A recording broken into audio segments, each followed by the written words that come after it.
स्वागत आहे तुमचे माझ्या यूट्यूब चॅनलवर। आज मी तुम्हाला करून अळूच्या पानाच्या वड्या, याला धोप्याची पानं पण म्हणतात महाराष्ट्रात। याच्यासाठी मी घेतलेलं आहे तांदळाचं पीठ, त्यात मी तिखट, मीठ, हळद आणि थोडीशी आमचूर टाकलेलं आहे। गळा खाजवते त्याच्यासाठी ते टाकणं आवश्यक असते। तुम्ही निंबू पण पिळू शकता।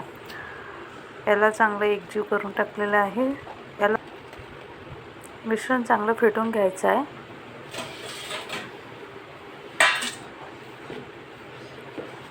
पानं थोडे मोठे मोठे आहे, हे गावाकडले पानं आणलेले आहे। पानं थोडे मोठे आहे त्याच्यामुळे मी सुपावर करते, नाहीतर तुम्ही छोटे आपल्या गॅसच्या ओट्यावर किंवा ताटीवर पण करू शकता। हे मिश्रण मी आधी पूर्ण पानभर लावून घेते आहे। त्याला थोडं घासून लावायचं आहे। मिश्रण लावताना आधी जे पानाचे जे देठ असते ते तुम्हाला कापून घ्यायचे आहे, ते मी तुम्हाला सांगते। अशी फोल्ड करून तुम्ही एकदा पुन्हा मिश्रण लावून घ्यायचं आहे आणि याला गोल गोल गोल, म्हणजे ते जर आपण देठ कापून घेतलं तर ते गोल करताना ते मध्ये नाही येत। बघा मी कशी करते, मी थोडं तुम्हाला स्लो करून दाखवते। व्यवस्थित असं सगळे त्याची कोरं अशी दाबून तुम्हाला ते मिश्रण करायचं आहे आणि ती वडी गोल गोल करून तुम्हाला त्याची अशी पुंगळी तयार करायची। बघा अशी ही गोल वडी झालेली आहे आपली तयार। अशाच आपल्याला पूर्ण वड्या करून घ्यायच्या आहे। मी एक करून दाखवलेली आहे तुम्हाला, मी आणखी एक करून दाखवते। पानं फार मोठे मोठे असल्यामुळे वडी थोडी जाडी होते, नाही तर छोटे छोटे पानं असते तर छोट्या छोट्या वड्या पण छान दिसतात, पाहायला पण छान दिसतात आणि इतर लोकांना वाढायला पण छान असते। तुम्हाला हे देठं कापून घ्यायचे आहे पानाची, मी आधीच सांगितलं आहे तुम्हाला। त्याच्यामुळे पान जेव्हा आपण राऊंड करत आणतो तेव्हा ते देठामुळे ते तुटत नाही। बघा मी दुसरी वडी पण तुम्हाला करून दाखवलेली आहे। व्हिडिओ फार लांब होऊ नये म्हणून मी थोडा फास्टमध्ये केलेला आहे। अशा प्रकारे आपण सगळी पानं लावून घेणार आहोत। बघा असं दाबून घ्यायचं, म्हणजे ते रोल छोटं पान असले की छोटा रोल होतं। ही वडी बघा ही छोटी झालेली आहे, थोडी पानावर असते ती। असं आता एवढीही पानं मी आता अशी ती पूर्ण लावून घेणार आहे।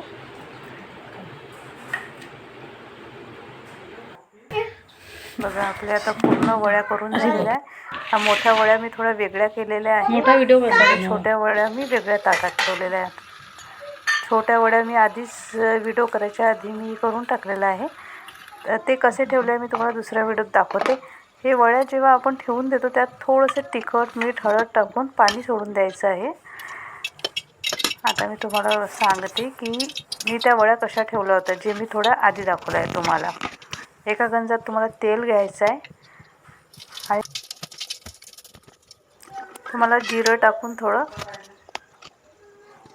गॅस बंद करायची आहे। गॅस बंद केली की गंज उतरून घ्यायचा आणि थोडं घुमून घ्यायचा गोल, म्हणजे तेल पूर्ण गंजाला लागेल इतकं असं गोल घुमवायचं आहे। त्याच्यानंतर ते तेल गरम असल्यामुळे काय होते, आधी आपण ज्या आधी वड्या ठेवल्या त्यात ते थोड्या तिखट वड्या आहे आणि छोट्या वड्या आहे, तर त्याला आम्ही तेलातल्या वड्या म्हणतो। त्याच्यामुळे त्याच्यात थोडंसं तेल टाकत राहावं लागतं। ह्या वड्या बघा असं एक हाताने धरून, एक बोटाने धरून, एकेका बोटाचा प्रेशरनी बाकीच्या वड्या तुम्हाला गोल गोल जमवायच्या आहे, जेणेकरून ते असं म्हणजे पडायला नको खाली। बघा मी फिट्ट पूर्ण अशा वड्या टाकून घेतलेल्या आहे, तुम्हाला दिसत असेल। एक वडी ॲडजस्ट नाही होत आहे, मी ते करून घेते छोटी मोठी अशी करून।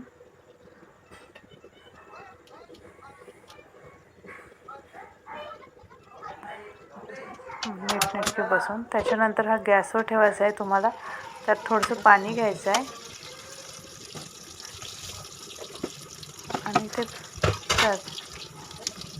पाणी आधी तुम्हाला ते त्यात टाकून घ्यायचं आहे आणि त्याच्यात पण थोडंसं तुम्हाला तेल टाकायचं। तेल आवश्यकच आहे दोन्ही वड्यात, तुम्ही तिखट करा किंवा मीडियम करा, दोन्ही याच्यात तुम्हाला तेल आवश्यकच आहे। थोडं पाणी टाकून घेतलं असे तुम्हाला साधारण 2 ते 3दा तुम्हाला पाणी टाकायचं आहे, वाटीभर हे एकदा आटलं की दुसऱ्यांदा एकसाथ टाकलं तर ते उतू जाईल, त्याच्यामुळे मी 3दा असं म्हटलं आहे तुम्हाला. 3दा तुम्हाला पाणी टाकायचं आहे, 3दा तुम्हाला थोडं 2-2 चम्मच असे पोहे खायच्या चम्मचने तुम्हाला 2-3दा तुम्हाला तेल टाकायचं आहे. एकसाथ टाकलं तर ते उतू चाललं जाईल त्याच्यामुळे, आणि त्याच्यातलं मटेरियल निघून जाईल. जास्त पाणी झालं तर बेसन आणि आपण जे पीठ लावलेलं ते बाहेर निघून जाईल, म्हणून तुम्हाला 2-3दा टाकायचं. तर हे झालं आपल्या वड्या तयार. तर बघा मी तुम्हाला काढून दाखवते. बघा ते उभे असल्यामुळे त्यातलं कोणतेही मटेरियल बाहेर पडत नाही. आता ह्या वड्या आपल्या तयार झालेल्या आहे खाण्यासाठी खुसखुशीत. आपण ह्या फक्त नुसतं पण खाऊ शकतो, त्याला कशाचीही तळण्याची गरज नाही आहे, कशाची गरज नाही. ह्या तुम्ही अशा नुसत्या पण खाऊ शकता. चला तर भेटूया पुढच्या ब्लॉगमध्ये. Bye bye.